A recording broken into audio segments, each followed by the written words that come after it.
다 찾으신 줄 믿고 우리 한 목소리로 합독하도록 하겠습니다. 그날에 내가 곡을 위하여 이스라엘 땅 곧 바다 동쪽 사람이 통행하는 골짜기를 매장지로 주리니 통행하던 길이 막힐 것이라. 사람이 거기에서 곡과 그 모든 무리를 매장하고 그 이름을 하몬곡의 골짜기라 일컬으리라. 이스라엘 족속이 7달 동안에 그들을 매장하여 그 땅을 정결하게 할 것이라. 그 땅 모든 백성이 그들을 매장하고 그로 말미암아 이름을 얻으리니 이는 나의 영광이 나타나는 날이라. 주 여호와의 말씀이니라.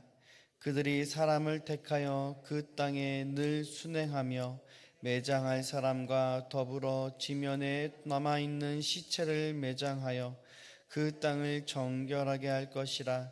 7달 후에 그들이 살펴보되 지나가는 사람들이 그 땅으로 지나가다가 사람의 뼈를 보면 그 곁에 편말을 세워 매장하는 사람에게 가서 하몬곡 골짜기에 매장하게 할 것이요 성읍의 이름도 하모나라 하리라. 그들이 이같이 그 땅을 정결하게 하리라.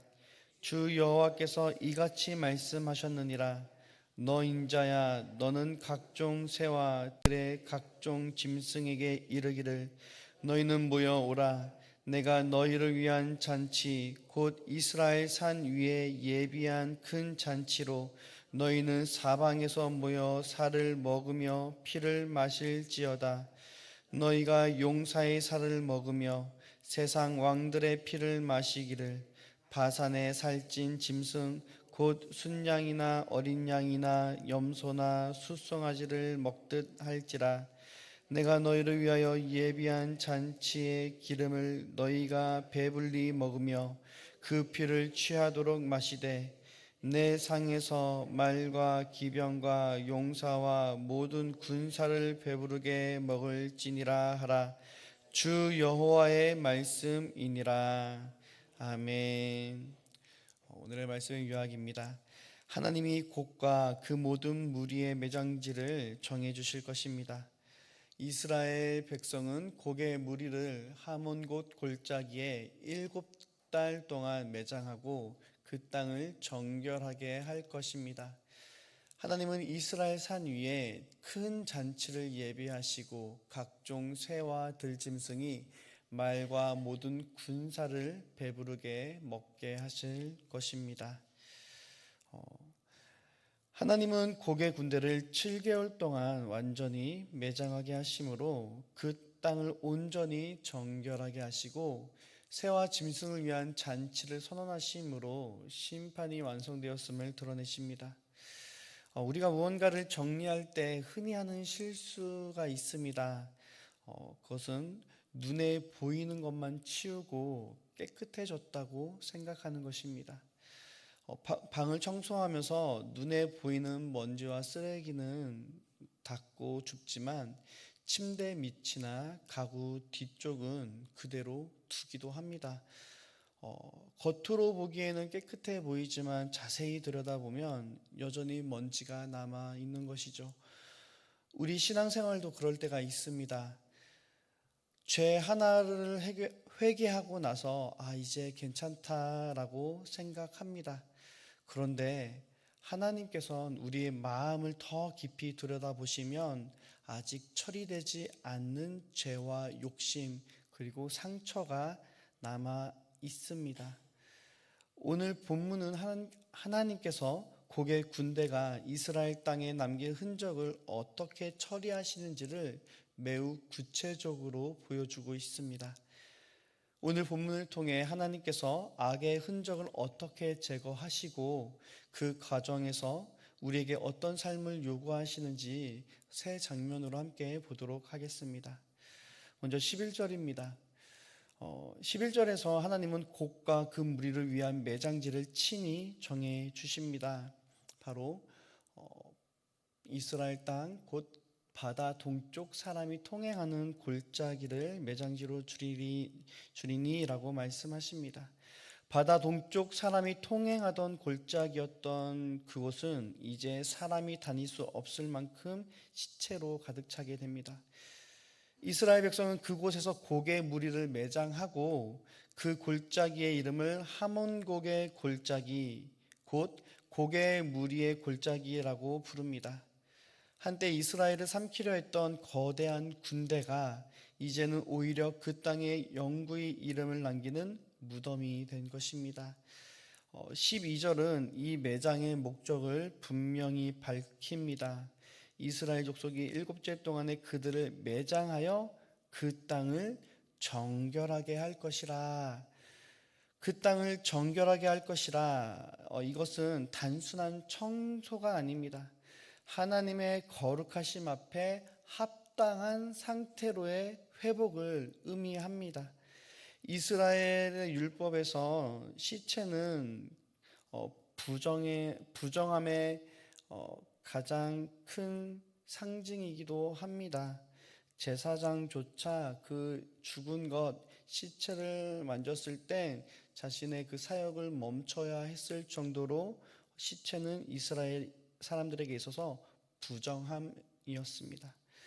하나님이 임재하시고 하나님이 다스리시고 하나님이 회복하시는 하나님의 나라, 하나님의 땅에 시체로 오염된 채 방치될 수 없었기에 하나님은 백성들에게 그 시체를 매장하라 명령하십니다. 그리고 백성들은 무려 7달이라는 긴 시간을 들여 매장 작업을 진행합니다. 이 7달이라는 기간은 단순히 시간을 정확하게 계산한 수치가 아닙니다. 이것은 고개 군대가 얼마나 엄청난 규모였는지를 보여주는 표현으로 이해할 수 있습니다. 시체를 매장하는데 하루 이틀 일주일이 아니라 7달이라는 시간이 걸릴 정도로 엄청난 규모였다는 것이죠. 실제로 39장 9절에서도 고개 군대가 남긴 무기를 무려 7년 동안 불태울 것이라고 말씀합니다. 따라서 7년과 7개월이라는 표현은 고개 군대가 남긴 전쟁의 흔적이 얼마나 방대했는지, 고기에 하나님의 나라를 침탈하는데 얼마나 큰 규모로 임했는지를 보여주고 있는 것이죠. 또한 7이라는 숫자는 에스겔 이 본문 안에서 하나님의 심판이 철저하게 이루어졌음을 보여주는 과정입니다. 그러므로 7달 동안의 매장은 단순히 시체를 치우는 작업이 아니라 하나님께서 자기 땅에서 악의 흔적, 죄악의 흔적을 철저히 제거하시는 과정이었다 생각하시면 됩니다. 실제로 7달이 지난 후에도 하나님은 이 작업을 거기서 끝내지 않으시고 사람을 택하여 그 땅을 늘 순행하게 하시며 지면에 남은 시체를 마저 찾아 매장하게 하십니다. 15절에서는 순행하던 사람이 뼈 하나만 발견해도 그 즉시 곁에 푯말을 세워 매장 전담자를 부르게 하십니다. 눈에 잘 띄지도 않는 뼈 한 조각까지 그냥 지나치지 않으시는 것입니다. 따라서 이 7달은 하나님의 정결하게 하심이 얼마나 철저하고 완전한지를 보여주는 기간이기도 합니다. 16절에서는 그곳의 이름을 하모나라 부르게 하십니다. 고개 거대한 무리가 하나님의 심판을 받아 그 땅에 묻힌 사건이 그곳의 이름으로 기억되는 것입니다. 하나님의 기준은 적당한 깨끗한 적당한 거룩함이 아니라 완전한 거룩함입니다. 이는 우리 신앙생활에도 깊은 도전을 줍니다. 우리는 죄를 대충 처리하지 말아야 합니다. 고개 군대가 남긴 흔적을 하나님께서 하나도 소홀히 여기지 않으셨듯이 우리 안에 있는 죄와 잘못된 습관들, 이 정도면 괜찮겠지 하며 방치하는 것들, 그런 모습이 우리 가운데 있어서는 안 되는 것입니다. 작은 뼈 하나까지 찾아내고 그것을 철저히 매장하고 푯대를 세울 정도로 관리했던 것처럼 하나님 앞에서 우리의 삶을 철저히 돌아보고 하나님 앞에 온전히 나아가야 되는 것입니다. 그리고 두 번째, 회개는 한 번의 결심으로 끝나는 것이 아니라 지속적인 과정임을 기억해야 합니다. 이스라엘 백성은 하루 만에 모든 것을 처리하지 않았습니다. 7째 달 동안 매장했고 그 이후에도 계속 땅을 살펴보았습니다. 우리 역시 죄를 발견할 때마다 하나님 앞에 내려놓고 우리가 하나님 앞에 지금 하나님 말씀에 어기고 있는 것, 하나님의 뜻을 따르지 않고 있는 것들을 계속해서 살피며 지속적인 회개의 삶을 살아야 될 줄 믿습니다. 두 번째로 우리가 살펴보기 원하는 것은요, 하나님께서는 이스라엘 족속을 이 정결의 일에 참여시키신다는 것입니다. 12절 말씀을 다시 보시면요, 12절과 14절 말씀을 보시면 이스라엘 족속이 7째 달 동안 그들을 매장하여, 그리고 13절에 그 땅 모든 백성이 그들을 매장하고, 그리고 14절에 그들이 사람을 택하여 그 땅에 늘 순행하며 매장할 사람과 그런 사람들을 선택했다라고 말을 합니다. 매장지를 정하시고 정결의 목적을 세우신 분은 하나님이십니다. 그런데 실제로 땅을 파고 시체를 옮기며 뼈를 찾아 나선 것은 이스라엘 백성들의 몫이었습니다. 이것은 하나님께서 자기 백성을 정결하게 하시는 일에 순종하여 참여하도록 부르셨음을 보여줍니다. 하나님은 이스라엘 백성들을 부르셨다는 것이죠. 하나님은 회복시키시고 정결케 하시는 주권자이시라면 이스라엘 백성은 그분의 말씀에 순종하여 그 일을 감당하는 자들이었다는 것입니다. 하나님께서는 자기 백성을 방관자로 두지 않으시고 그들의 손과 발을 통해 자신의 뜻을 이루어 가셨습니다. 이것은 우리 성도들의 삶에도 중요한 원리를 보여줍니다. 우리를 거룩하게 부르신 분은 하나님이십니다. 그런데 하나님은 우리를 수동적인 방관자로 부르지 않으셨습니다. 하나님의 말씀 앞에서 자신을 살피고 죄를 회개하고 죄를 버리고 사랑과 순종으로 살아가도록 우리를 부르십니다. 그러므로 성도의 그 거룩함과 성결은 내가 나를 거룩하게 만드는 것도 아니고 하나님이 다 해주시니 나는 아무것도 하지 않는 것도 아닙니다. 하나님의 은혜가 먼저이고 그 은혜에 대한 우리의 믿음과 순종이 반드시 뒤따라야 되는 것입니다. 하나님께서 성령으로 우리를 거룩하게 하시고 우리는 그 은혜의 순종함으로 성결의 길을 걸어가야 하는 것입니다. 마지막으로 살펴볼 것은요, 17절부터의 장면은 앞선 두 단계와는 성격이 다릅니다. 하나님은 에스겔에게 각종 새와 들짐승을 사방에서 불러 모으라고 명령하십니다. 그리고 그들을 이스라엘 산 위에 예비하신 큰 잔치로 초대하십니다. 특정한 소수가 아니라 온 피조 세계를 불러 모으시고 있는 것이죠. 이것은요, 이 사건이 만천하에 드러나는 공적인 선언임을 보여주고 있습니다. 그리고 그곳에서 용사와 왕들과 말과 기병, 곡의 군대를 이루던 모든 힘과 권세가 하나님의 상 앞에 내놓아집니다. 세상에서 가장 강력해 보였던 권력과 군사력도 하나님의 심판을 피할 수 없는 것입니다. 그들이 아무리 강해도 하나님의 주권을 넘어설 수는 없었습니다. 그래서 이 장면은 우리에게 하나님이 누구신지를 명확하게 보여주는 장면입니다. 곡은 이스라엘을 공격했지만 하나님께서는 곡을 심판하셨습니다. 세상은 강한 군대를 의지하지만 하나님은 그 군대를 한순간에 무너뜨리십니다. 세상은 자신의 힘을 자랑하지만 하나님 앞에선 그 모든 것은 아무것도 아닙니다.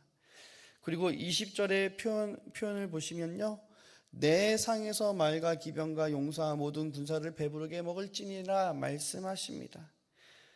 누구의 상이라 말씀하십니까? 내 상입니다. 그 상은 누구의 상이죠? 하나님의 상을 의미합니다. 이 잔치의 주인은 하나님이십니다. 하나님께서 준비하셨고 하나님께서 초대하셨고 하나님께서 심판하셨습니다. 그러므로 이 본문의 마지막 메시지는 명확합니다. 역사의 주인, 심판의 주인, 이 세상의 주관자는 하나님이시라는 것입니다. 우리의 삶도 마찬가지입니다. 때로는 우리 앞에 너무 커 보이는 문제가 있습니다. 너무 강해 보이는 사람이 있고 내 힘으로 도저히 해결할 수 없을 것 같은 문제가, 상황이 놓여 있을 수 있습니다. 그러나 본문의 내용은 우리에게 명확하게 말씀하십니다. 하나님께서 역사의 주관자 되신다는 것입니다. 하나님께서 우리의 삶을 통치하시고 다스리시며 하나님보다 강한 것은 없다는 것입니다. 하나님의 주권을 넘어설 수 있는 세력은 없습니다. 그래서 무두심과 찾아내심이 이미 쓰러진 것을 정결하게 처리하는 과정이었다면 이 세 번째 장면은 모든 과정을 통해 하나님이 진정 누구이신지를 선포하는 장면인 것입니다. 온 땅과 하늘의 새와 들짐승이 지켜보는 가운데 하나님은 역사와 생명과 죽음 그리고 원수의 세력까지도 자신의 상 아래 있음을 선언하는 것입니다. 정결하게 하시는 하나님은 곧 다스리시는 하나님이십니다. 그러므로 성도는 세상의 힘을 두려워하기보다 살아계신 하나님을 경외해야 할 줄 믿습니다. 오늘의 이 말씀 우리 삶에 적용하기 원합니다. 하나님은 악을 대충 처리하지 않으십니다. 하나님께서는 악을 심판하시고 악의 흔적을 제거하시며 자기 백성을 정결하게 하십니다. 그리고 놀라운 것은 하나님께서 이 일을 하실 때 자기 백성을 참여시키신다는 것입니다. 그러므로 우리 성도들의 삶, 우리의 성결함도 마찬가지입니다. 우리를 거룩하게 하시는 분은 하나님이십니다. 그러나 우리는 그 은혜를 핑계로 아무것도 하지 않는 사람이 되어서는 안 됩니다. 하나님께서 말씀하실 때 순종해야 합니다. 하나님께서 죄를 보여주시고 깨닫게 하실 때 즉각 회개해야 합니다. 하나님께서 버리라고 하실 때 내려놓아야 합니다. 하나님께서 용서하라 하실 때 용서해야 합니다. 하나님께서 거룩하게 살라 하실 때 거룩한 삶을 선택해야 하는 것입니다. 하나님의 은혜가 먼저이고 우리의 순종이 그 은혜에 대한 응답인 것입니다. 오늘 이 말씀 우리 삶에 적용하기 원합니다. 내 삶에서 현재 방치하고 있는 죄와 습관은 무엇입니까? 적당한 신앙생활을 하고 있습니까? 하나님 앞에 철저함으로 온전한 순종으로 나아가실 수 있는 저와 여러분들 되어지기 원합니다. 하나님께서 말씀과 성령으로 나를 거룩하게 하시는 일에 나는 어떤 모습으로 순종하고 있습니까? 반대로 내가 외면하거나 미루고 있는 순종은 무엇입니까? 하나님이 내려놓아야 하는데 적당히 내려놓고 있고, 포기하라 하는데 적당히 포기한 척하고, 사랑하고 순종하라 하는데 적당히 하고 있는 모습들은 무엇입니까? 철저히 주님 앞에 회개하고 하나님 앞에 온전함으로 나아가실 수 있는 저 여러분들 되어지길 원합니다. 마지막으로 오늘 나의 삶의 자리 가운데 하나님보다 더 크게 보이는 것은 무엇입니까? 내가 하나님보다 더 두려워하거나 의지하고 있는 사람과 환경, 문제 가운데 오직 하나님을 더 크게 보시고 하나님 되심을 인정하며 하나님의 다스림 앞에 온전히 순종함으로 하나님 나라의 백성된 삶을 살아가실 수 있는 저 여러분 되시기를 주님의 이름으로 축복합니다. 함께 기도하겠습니다. 거룩하시고 자비로우신 아버지 하나님, 우리를 정결하게 하시되 온전케 하시는 주님을 찬양하며 나아갑니다.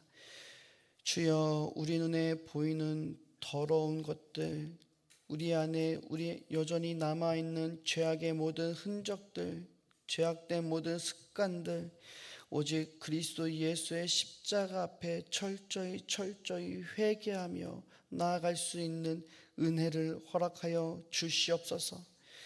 주여, 우리가 스스로 깨끗하게 여기며 안주했던 삶의 자리들을 다시 살펴볼 수 있게 하여 주시고, 우리가 미처 회개하지 못하고 여전히 남겨두었던 모든 것들 성령께서 조명하게 하여 주시사 우리가 철저히 낮아지고 회개함으로 우리의 삶의 주권을 온전히 하나님께 드리며 나아갈 수 있게 하여 주시옵소서.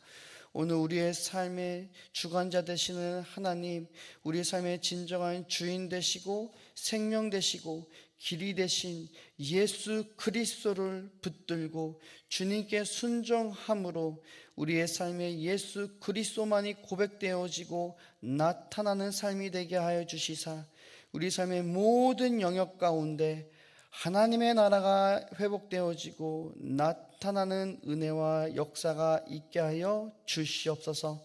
오늘 새벽 주님 앞에 기도하며 간구하며 나아가는 모든 제목 가운데 주께서 응답하여 주시고 역사하여 주시옵시사 크신 하나님의 은혜 가운데 승리하며 주께 영광 돌리며 나아갈 수 있는 우리의 삶이 되게 하여 주시옵소서. 감사하며 계신 예수님의 이름으로 기도드리옵나이다. 아멘. 오늘